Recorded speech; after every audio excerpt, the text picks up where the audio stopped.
राम राम साहब। राम राम जी। कहाँ से आए हो? मैं राजस्थान अजमेर जिले से आया हूँ भैया। अच्छा, राजस्थानी हो आप? जी, हम लग राजस्थानी। भी रहा है आपके लुक से कि आप राजस्थानी हो। जी, और जी। आप प्रयागराज महाकुंभ में कितने दिनों से हो? मेरे को 2 दिन हो गए और मेरी इच्छा है कि मैं पूरे महाकुंभ का भ्रमण करूं। और ये जो है बड़ा सौभाग्य है कि हमारे हिंदू सनातन धर्म के अंदर जो है 144 साल के बाद में जो है ये मौका मिला है हमें। तो दोस्तों ये जो है ना तो हमने पहले कभी महाकुंभ को देखा है और ना हम अब देख पाएंगे, क्योंकि महाकुंभ 144 साल से आता है।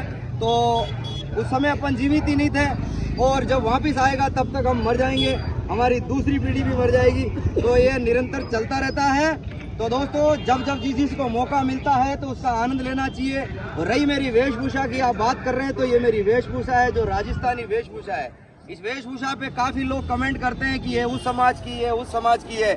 लेकिन दोस्तों मैं आपको एक बताना चाहता हूँ चीज की ये वेशभूषा ओनली फॉर राजस्थानी वेशभूषा है, जिसको मैंने कंबाइंडली देवासी, गुजर और रावत समाज को मिक्स करके बनाया है। बता दूं दोस्तों ये जो साफा है ये गुजर समाज का है और ये मैंने अंगोछा लगा रखा है ये देवासी समाज का है और ये मेरी कुर्ती और ये मेरी धोती है जो हमारे रावत समाज की है।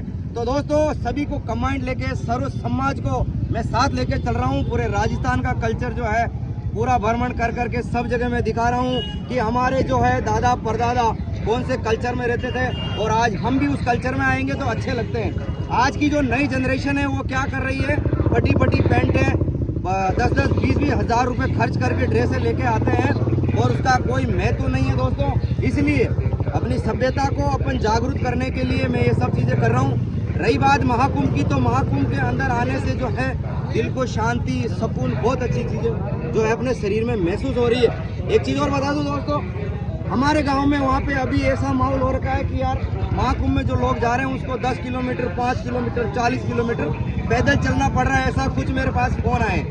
तो मीडिया के माध्यम से मैं बताना चाहता हूँ दोस्तों, केवल और केवल 1 किलोमीटर मात्र आपको चलना पड़ता है जब तक आप संगम पहुँच जाते हो, क्योंकि टेम्पू की व्यवस्था है। आप अगर 4 व्हीलर लेके आ रहे हो तो 4 व्हीलर को आप खड़ा कर दीजिएगा, वहाँ से आपको ऑटो या टेम्पू मिल जाएगा, वो सीधा संगम छोड़ेगा। और ये तीर्थ जो है बड़े भाग्य से मिलता है और इसको आप जो है स्नान करके जाइए। और महाकुंभ में साधु सन्यासी जो है बाहर हिमालय पर्वत में रह रहे हैं और कहीं से जिस कोने में साधु थे वो सभी अभी यहाँ हैं। बता दूँ ये मौनी जो अमावस्या आ रही है 29 तारीख को, उस दिन जो है देवता, दानव, दूत सभी यहाँ स्नान करने आएंगे, ये साधु महात्मा लोगों का कहना है। तो आप सभी जो है आप सक्षम हो अगर तो आप महाकुंभ में आइए, आप दर्शन करिए और इस राजस्थानी भाया का सपोर्ट करिए। मैं आपको बता दूं दोस्तों आने वाले समय में मैं इंडिया से बाहर भ्रमण करूंगा और ये अपना कल्चर जो है मैं पूरा दिखाने की कोशिश करूंगा। जितनी मेरी हैसियत है वो सब उसके अकॉर्डिंग मैं सब करूंगा। ठीक है, जब दुबई जाएंगे तो ये लट भी साथ लेके ये लट साथ में जाएगा दोस्तों। अगर ऐसा हुआ कि अगर एरोप्लेन में नहीं रखने दिया तो मैं दूसरा वहीं से खरीदूंगा, लेकिन एक हाथ में लट जरूरी है, क्योंकि हम जो काम आता है ये जब काम में आता है कि शांति बनाने के लिए काम में आता है, शांति भंग करने के काम में आता है, जो लोग कर रहे हैं उसको रोकने के काम में आता है। अपना एक सहारा है। जीव जंतु जानवर कोई भी रास्ते में एक दिक्कत आ जाती है, ये रहना जरूरी है। अपने बाप दादा सभी लोग जो इसको रखते आए हैं। तो ये गले में जो आपने धारण किया है इसके बारे में भी हमारे गले में जो धारण है ये हमारे झुंझार जी महाराज पितर जो होते हैं हमारे, उसी का एक ये हमने पहन रखा है। वो इसको हमारी भाषा में जो है फूल बोलते हैं। तो इसको हम धारण करते हैं, तो जो धारण करता है वो मदीना मांस का सेवन नहीं कर सकता है। ठीक है ना।